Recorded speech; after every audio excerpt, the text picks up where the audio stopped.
You're listening to a podcast by the Perennial Leader Project. Today, on this Sunday edition of Perennial Wisdom, we turn to one of the great pillars of Western philosophy, Plato and his vision of the good. Not just goodness in the moral sense, but the ultimate source of truth, beauty, and being. Plato held that each human soul is inherently attracted to something ultimate.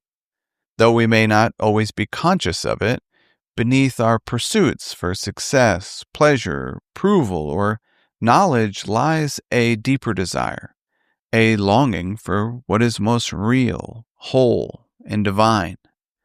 Writing in the 4th century BCE Athens, Plato watched his teacher Socrates face execution for asking questions and, quote, corrupting the youth. From this injustice, Plato dedicated his life to awakening the soul, proving that truth and goodness are more than mere ideals. For Plato, the soul is similar to a chariot. The charioteer of the human soul drives 2 horses, and one of the horses is noble and of noble breed, but the other is quite the opposite in breed and character. The noble horse symbolizes our higher instincts, such as reason, injustice, and love of beauty, while the ignoble horse is driven by desire, appetite, and indulgence. The charioteer, representing reason, must control the reins. According to Plato, this isn't just a metaphor, but reflects the core structure of every person. Our lives involve a constant struggle between rising and falling, between earthly attachments and the pull toward eternity. In his dialogue Phaedrus, Plato writes, "The soul of man, when roused and raised up from the perishable world to the eternal, partakes of the life of the gods, and sees that which is most real and most divine." But most of us are still in the cave. We only see shadows. We take appearances for reality and forget the source behind them. In the Republic, Plato tells this story. A group of people are born and raised inside a cave. They're chained in place, watching shadows on the wall. That's all they know, but one escapes. At first, he's blinded by the sunlight. It hurts, but slowly he begins to see, not just objects, but the sun itself.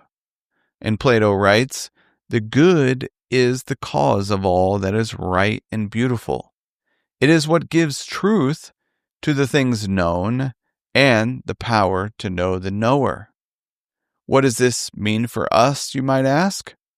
It means that if we want to live wisely, we must orient ourselves accordingly.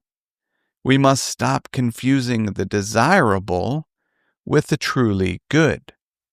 As Socrates says, the aim of education is not to fill the mind, but to turn the soul around, to teach it how to look toward the light. Plato adds, everything that becomes beautiful and good becomes so through the presence of some form of the good. This turning, this ascent, is the work of philosophy. It is the labor of the soul. Not to accumulate knowledge, but to refine desire. To love what is lasting, to long for what is eternal.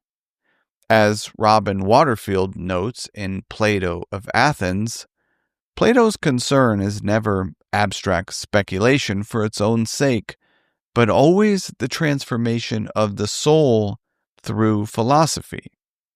Philosophy is not escape, but return, a return to the soul's highest aim. And again, Waterfield writes, for Plato, the true philosopher is a lover, not of opinion, not of status, but of the good itself, which is the source of all reality. Seeking the good is not merely a philosophical exercise.